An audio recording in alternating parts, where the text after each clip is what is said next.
Alright, hey traders, another historic or whatever train wreck of a day for GameStop. What a crazy chart. It looks like I'm looking at like a monthly chart here or something like that. I mean, this is, let me go back to my actual here. 348.50 down to 172.06. I mean, just the sheer wow. Like, could you imagine if you were like, holding this thing and you were YOLO, whatever everyone says. I'm too old for that shit. Like diamond hands and all this nonsense.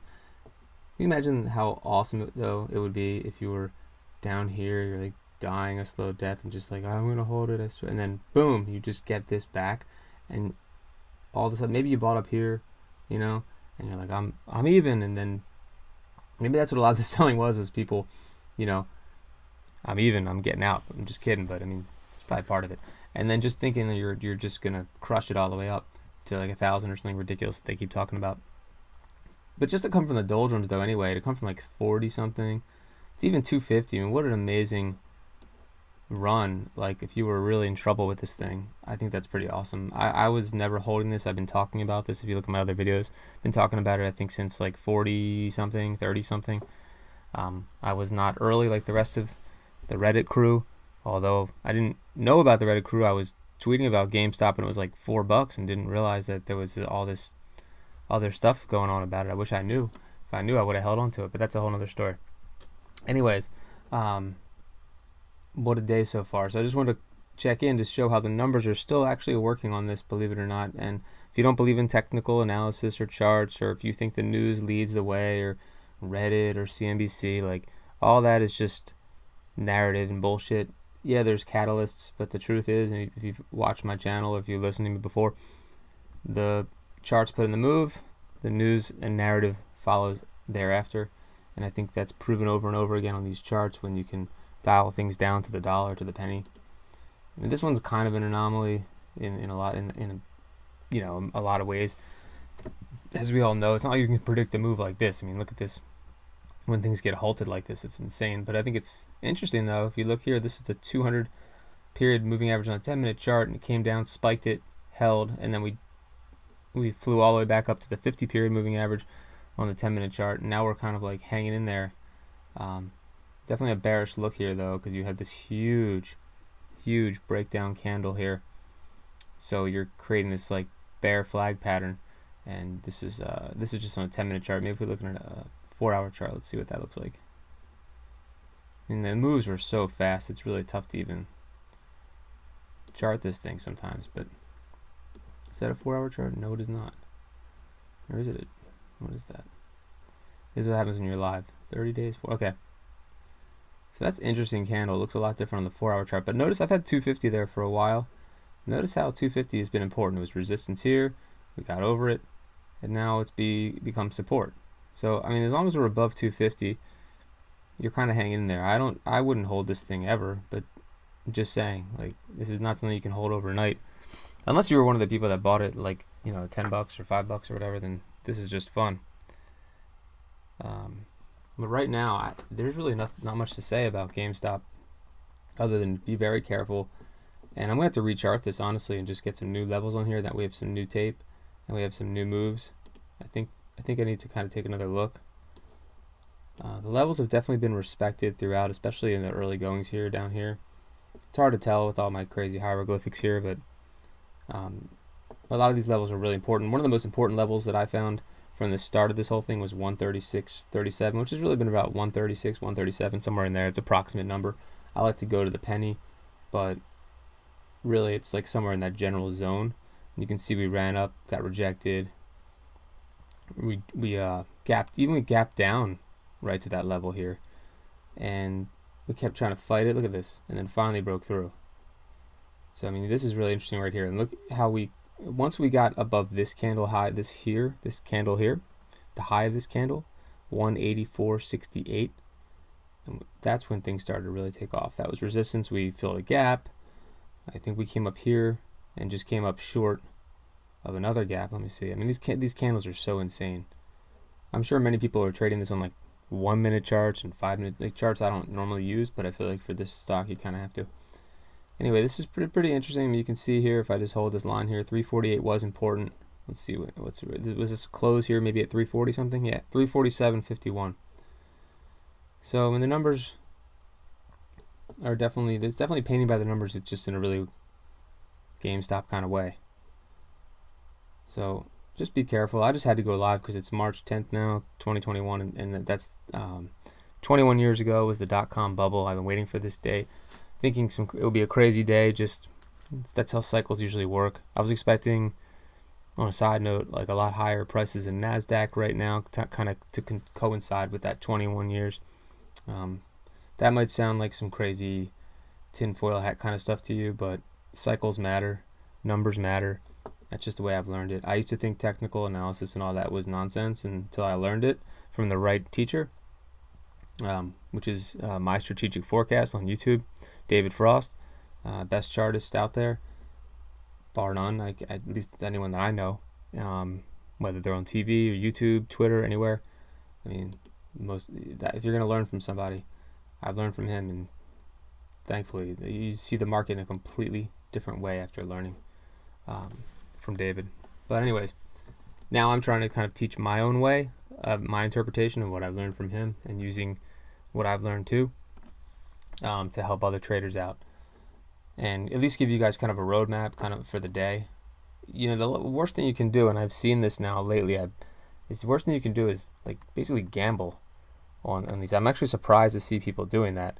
I know a lot of people. I'm in a couple like WhatsApp groups where people are talking about the stocks that they're in. Will it go up? Will it go down? And they're not even looking at technicals at all. And I was shocked to see that, because to me, if you're day trading, if you don't have technical levels or some sort of understanding of that, you're gambling. If it's something where you're just a long-term investor and you're like, I like this company, is it going to go up, go down? That's different. You know, if you're buying and holding a company you believe in, that's different. If you're just buying thinking something's going to go up or down because you have a good feeling about it, or it's been down for a certain amount of days, that's gambling, even though it doesn't feel like it. It's like the roulette wheel when you walk up to the table and it's been red 10 times in a row. And you don't know anything about roulette, but you're like, oh, it's got to be black the next time, and then it's red 5 more times. It's just, there's no system in place for that type of play.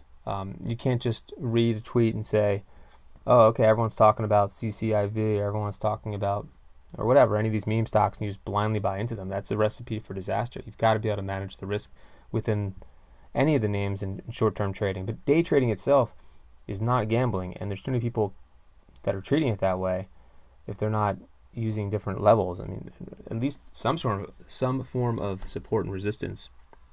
Otherwise, you're just guessing. And then you can get really lucky by doing that, to be honest. I mean, there's definitely a lot of luck involved in that, because either you're right or you're wrong.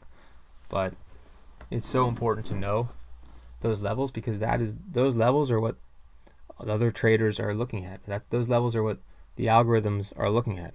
They're looking at the moving averages. The algorithms are programmed by people, and they're following that type of technical outlook and analysis. I could show you a million examples where myself and other traders who learn the same way can hit things to the penny, or at least know 8, 9 out of 10 times where something's going to find resistance or support in most cases. So if you don't know that in your day trading, I highly advise that you learn from somebody out there. All right, that was my little total rant that had nothing to do with GameStop. So GameStop's just kind of stuck in the mud right here at this point, at least for what it looks like to me on this 10-minute chart. You got to start getting back above this, about 265. Let me see what it's at right now. I have another screen over here. I like to actually use my phone. I'm better at looking at charts on my phone. Yeah, it's hitting some hard resistance here. So I don't know. It could do anything, obviously, but right now it's looking more bearish. Let's see if it tests 250 again, or 253, somewhere in that zone, like 255. I remember last night I was thinking how 255, 254 were very important levels too. And let's see if it tests that area again and holds. And if it does, then that's probably a good sign. It's just this is going to take a lot of work on the chart to get back above this monster candle. But if anything, this is incredible entertainment for all. and hopefully you're making money on this, I hope. Let's look at SPY. If you don't use SPY, for pretty much, I use SPY and most traders do, and it's kind of the baseline for the entire market. Kind of a barometer, I mean. If I know what the SPY is doing, for the most part, I kind of understand how the whole market is doing. So I look at different ETFs as well besides SPY. I look at the XLF, I look at the SMH, the Qs, NASDAQ, triple Q. Now, triple Qs, look, you can see how it found resistance right here. Oops, I don't know why Thinkorswim does that. Look how it's finding resistance right here. If it busts through that, we'll try to challenge this candle right here that found resistance on this line. I use a 10-minute chart, by the way. I found that's the way I learned, and I find that's one of the most accurate charts for day trading. At least the style that I do. But you can see how it's finding resistance right here. And I like to take a look at other charts too. But let's see the SPY again. And if SPY starts to, right now the resistance obviously here is the 390.92. But if we start getting above that, man, really could see a nice end of the day rally here. And it really looks like we're doing that ever since this candle here, and I guess whatever nonsense financial information came out at that time. Good excuse to flush the market and then rise back up, and now we're trying to break out again. It's been a really ugly chop shop all day, which is generally bad for traders if it's too choppy. You definitely need movement, but this has been a real choppy day. I mean, I think, like we said probably early on, like I think February 23rd, I tweeted about this, that volatility had just kicked into gear more than ever. Some people think we're going to crash to, SPY 250. Some people think we're going to get to 450. So it's just going to be all over the place. Me personally, I think we're going to make, we're right near the all-time highs. I'm in disbelief as much as you are, but the charts are all bullish. It's hard to ignore that. Doesn't mean that one day, my chart is such a mess. Doesn't mean that one day we won't just flush down, but that is a nice bullish chart right there.